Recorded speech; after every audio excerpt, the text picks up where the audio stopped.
Welcome back to the manor. Julian McBain here. And we're at rank 22 for the Kafas. We're almost done. Pretty soon I'll be out hunting tabs. Because, of course, that's what we have to hunt. Got some things to talk about today, but before we get started, if you're new to the channel, welcome to the manor. Please take a moment and subscribe down below. We are on the road to 13 million subscribers, one subscription at a time, so make sure you subscribe. Also, please consider going to patreon.com/JulianMcBain if you wish to support my work. If you do, you'll get copies of The Modern Entropian and Personal Finance for Gamers, and you'll get exclusive content, of which I know I've been kind of slacking off on, guys. I will work on that.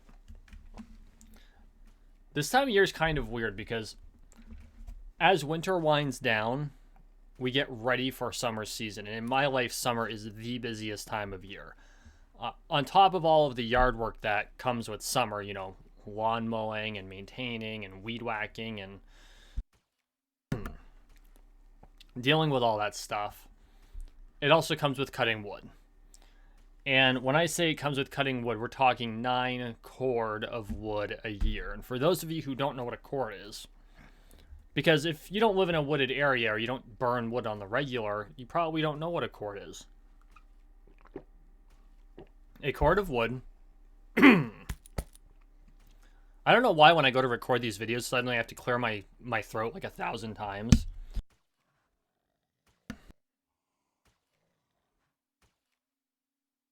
I think the gods are just toying with me. But anyway, a cord of wood is a stack of split wood,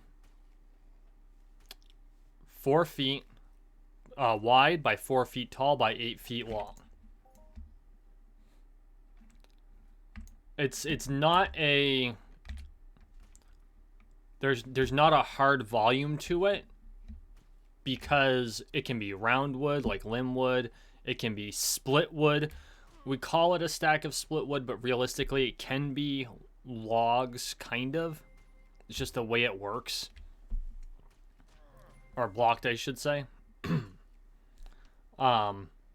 So yeah, I've got to split 9 of these stacks, and we pack it into six stacks. But I mean, you're talking, the stacks are 7 feet tall, and it's 7 feet tall by probably 20 feet wide. That we stacked this wood. It might be 24 feet. So yeah, that's my summer. And it takes all summer to do. Because you can't just go in and just like mass split everything. You split down a line, and then you have to remove the split wood because inevitably it gets in the way. And then you have to rinse and repeat. And thank God we have a wood splitter, because it makes life so much easier. If I was using a splitting ball to do this, first off, I'd be jacked. I'd be freaking... Weightlifters wouldn't have shit on me if I was splitting this by hand. And believe me, there's a certain temptation to do that. But... we use a splitter. And there's still a lot of heavy lifting. I have had to pick up some freaking logs in my day. But... The splitter cuts the wood up, and then you have to throw it into, we use a tractor, we throw it into the bucket, dump it underneath the deck, and that's where we stack it, because during the winter we actually wrap the deck in plastic completely so that it's protected from the wind. And when we have to bring wood in, we just open the cellar doors and bring the wood in. And because it's plasticed off, the wind doesn't suck a whole bunch of heat out of the house, which is really useful when it's below 0 out. And that's below 0 Fahrenheit, kids. For those of you in Europe, yes, it gets that cold here. Not like it was in North Dakota. In North Dakota, there's whole months where it's a warm day if it gets above 20 below 0 Fahrenheit. This is when I lived there, that was the place I learned that -40 is where the Fahrenheit and Celsius thermometers meet. Because I had some some folks from, where'd they come from? I know I had a bunch that came from Puerto Rico, but they still use both systems. But it was somewhere in Europe, and they said, how cold does it get? Because I'm going through, like, winter's coming. Here's the stores you want to go to. Here's what you want to pick up. They're like, well, how cold can it get here? I said -40, and they were like, Fahrenheit or Celsius? I said, it's the same. And they went, oh no. For those of you who don't know, interestingly enough, 40 below zero is where propane boils. If it gets below that, you have trouble using propane because it doesn't off gas. At 50 below zero, you could theoretically use it to put out a fire. I said theoretically. Don't try that. As a former firefighter, I emphatically say do not try that unless you are a trained professional. So, yeah, going into the busy season, getting ready for summer. I'm honestly looking forward to it this year. And I think winter would not have been bad because it was a short winter. It was. It was a very short winter. We even had a green Christmas, which boggled everyone. I mean, there was some snow. It was enough to satisfy my old man. But it's like, no, that little patch of snow doesn't really count as a white Christmas. And our winter started practically in January. But it came all at once. Like when they say winter comes in like a lion, it came in like a goddamn lion, and it just dropped snow and cold on us. So we ended up going through all our wood just all at once.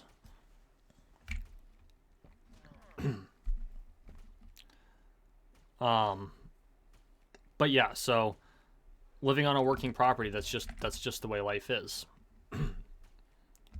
But I will continue to produce content. I am looking to relaunch the Julian McBain show. I had intended to do it this week. I've got the show half produced. I have yet to record it, but it is on my list. And I might actually end up doing this tonight. So of course I'm recording this on Monday. I might end up recording that show tonight and setting up the channel, and that'll be once a week from here on out. And I've got to figure out YouTube's rules for moving videos from one channel to another. And that's basically where we'll go from here.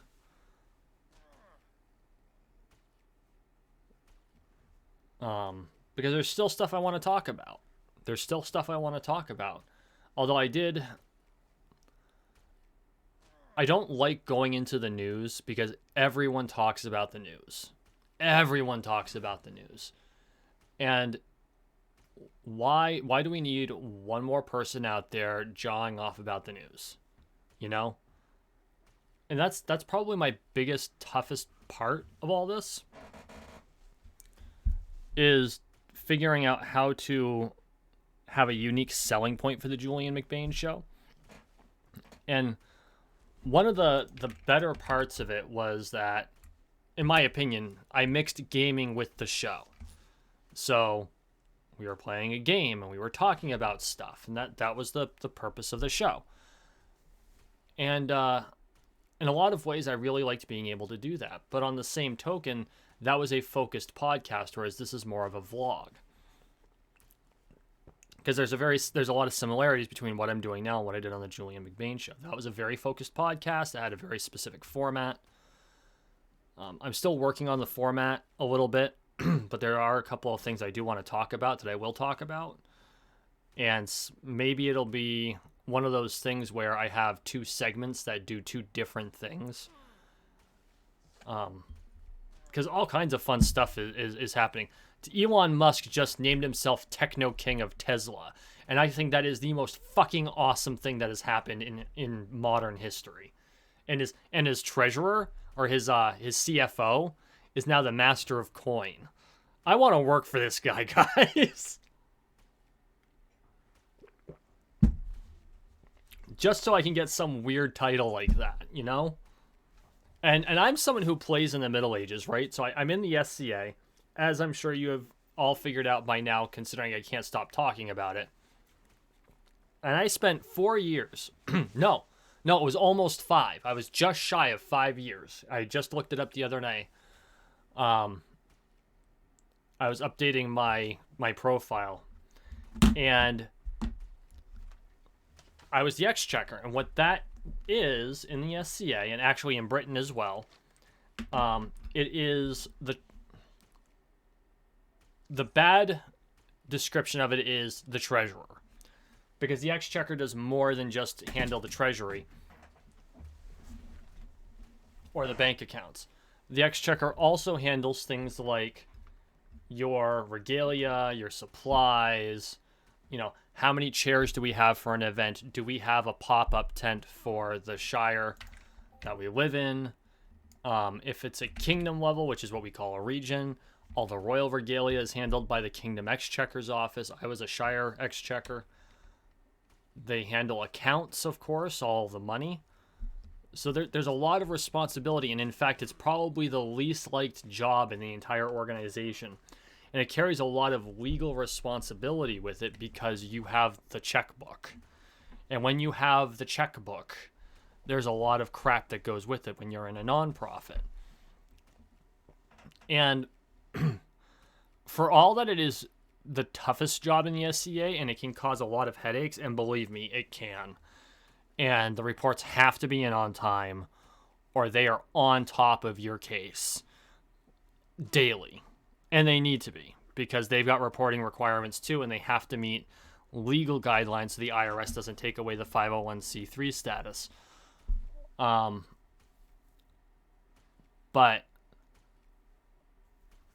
I think that like the title in the SCA is Chancellor of the Exchequer. And that's a really cool title to have. I'm a chancellor, right? Well, essentially you're the master of coin. And it's like Elon Musk said, I want to have a really fancy title for my CFO.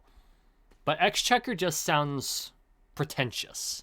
So we'll Game of Thrones this. You're master of coin. And if I was the CFO, I'd be like, fuck yeah. Master of coin, yo.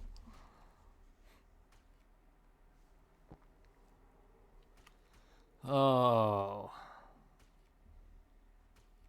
But you know what? I think that's where we need to head. This is something that I probably will address on the podcast when I re-release it. Maybe that'll be my first podcast, and I'll kick out the last one, or the one I'm currently producing to be the next one. The more I look at different structures of power and different systems, the more alike they turn out to be. And everyone thinks that, a democracy versus a dictatorship versus a feudalist system versus a corporatist system, which is not what most people think it is, versus an ANCAP system versus a communist system. Well, they're all different. Well, no, they're actually not. And in many, if not most important ways, they're actually all the same. What's different? The titles. The titles are different. Decision making is still made in similar fashion. It's just how they're officially made that changes. Do you think that a king or a dictator makes all the decisions themselves? You've got another thing coming. A country is way too difficult to govern on their own. It's who has the power to vote. That's all it's about. In a dictatorship, the dictator is technically in charge, but they're also responsible for keeping their ministers happy, because if the ministers aren't happy, he'll get replaced. And the ministers who are the keys to power are the ones who will do it. And if necessary, if they need to keep their hands clean, they'll simply allow the people to revolt, and the army just won't do anything. There's actually a really cool video that CGP Grey put out called Rules for Rulers, which is fucking amazing. And it's a sequel, Death and Dynasties, that goes with it. It's part 2 of this 2-part series. And honestly, he probably could have put out more than just 2 episodes. I think that if he had done more expansion, it would have been really cool. But I'm not bitching because he didn't. but I feel like there's more out there to talk about. But realistically, as we move into this new age, as a cyberpunk dystopia becomes less and less, it becomes more honest about itself. Let's put it that way. Bringing back the old titles doesn't bother me. And I know a lot of people, King, does he think he's... Well, yeah, he sits atop a corporate throne. The man's Elon Musk. He wields power. Real power. But he's being honest about it. And the best part is, he's like the most chill person in the world from what I can tell. You know, in front of a live demonstration, he accidentally breaks the window on his Cybertruck, and his first reaction is, fuck. I mean, how base can you get?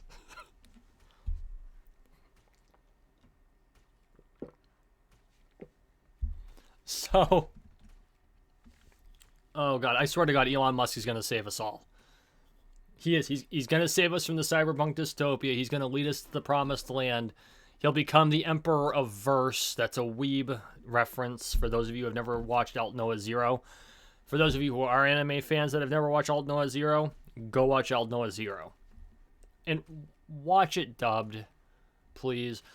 Don't get me wrong. It's good in subtitles, but the team they got to do the dubbing on Alt Noah Zero is amazing. And they're some of my favorite voice actors. They just did a phenomenal job. And I'm someone who generally prefers my anime subtitled. Like, I generally prefer to watch it in Japanese subtitle. Fate Stay Night, I can't watch it in English. It drives me nuts. I have to watch it in Japanese with subtitles. Sword Art Online, I first started watching it dubbed, but I watched part 2 in subtitles long before they ever came out with it. And what the hell did they do to Sinon? They turned her into a freaking Italian mobster, which was really weird. At least the voice sounded like that. And I don't know if they were trying to go for like a Western feel, but they failed.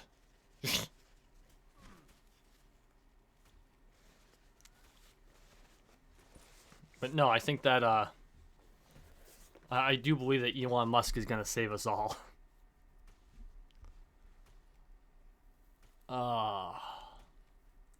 Life is strange. Life is a strange beast. Gotta love it.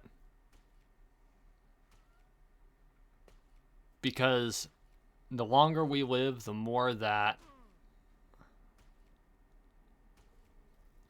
things progress.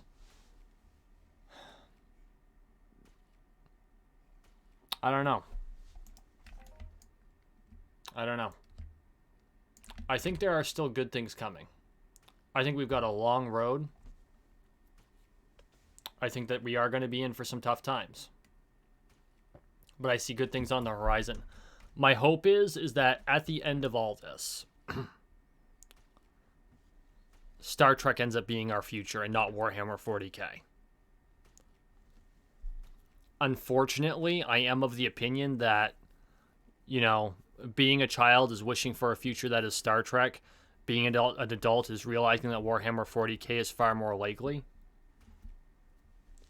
And I believe that is an unfortunate truth. That is the truth. That is far more likely. But likely does not mean positive. We're not positive it's going to wind up like that. It's just likely. And we can change that course. We just have to put forth the effort.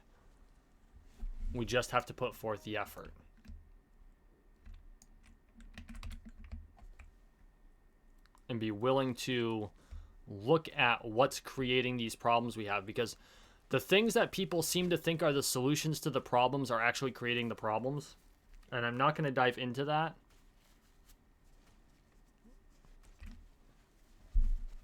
But it's because we're forgetting who we are and what our history is.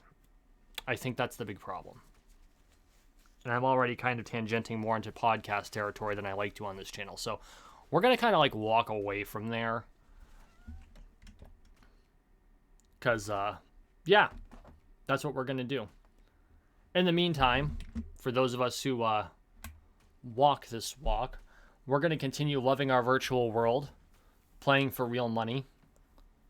I wonder if Elon Musk plays Entropia. You know, if Elon Musk plays video games, the two games I could see him playing are World of Warcraft, because everyone apparently plays World of Warcraft or has at some point in their lives, and Entropia Universe, because I think he'd be tickled if he doesn't know about EU and he found out about EU. I think he'd be tickled pink about EU.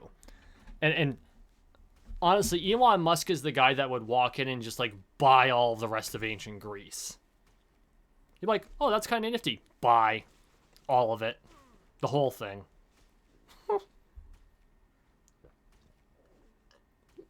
Come to think of it, how much of ancient Greece is on the market? Because there's 750,000 shares, of which all but just over 100,000 are available for sale. I don't know why this person thinks they're going to be able to sell shares for above the market or the par price. It just doesn't make any sense. It doesn't make any sense. Like 940 ped, that makes sense. It's below par. But we've got 645,000 shares still at the initial par value of 10 ped. No one's going to drop $750,000 to buy that out to make it so that it would drive the price up for your 15 ped price. It just doesn't make sense. Doesn't make sense. Now, that being said, I do think that ancient Greece is undervalued. I do. I think Crystal Palace is probably pretty well on the money. Yeah, it's starting to climb back up to where it was the initial... no, because I think these sold for 10 ped too. It's starting to climb up to the 20 ped mark, and I think part of that's because Arcadia Underground deeds are climbing. The Moon deeds haven't really gone anywhere, because I think these are at, what? Oh, plus 100 ped. So these are up to 100 ped, which is actually quite the increase, because they were in the 70s for quite some time, although I think they're coming down somewhat, because they... Yeah, because they were... Oh, the sales have been coming down. What's the... That's a day. Yeah, we had a spike where they jumped up to like 125 ped for a bit. I'm glad to see that they're starting to come down. Sales trend, markup trend. Where did it... Whoa, what happened there? There's this huge dip for like a day. That's weird. Okay. But no, that's all good information to have. I think that underground deeds are probably where they're supposed to be. I know Calypso land deeds have been going up. I think they're topping $250 a pop now, US dollars.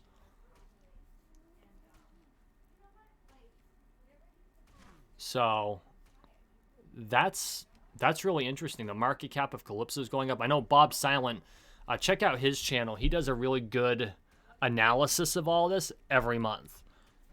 And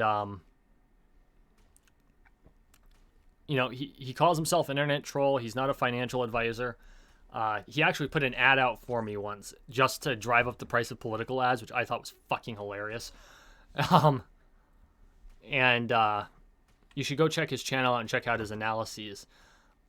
Maybe I'll do a whole video analyzing what the financials market in Entropia Universe is, and I use that term very, very loosely.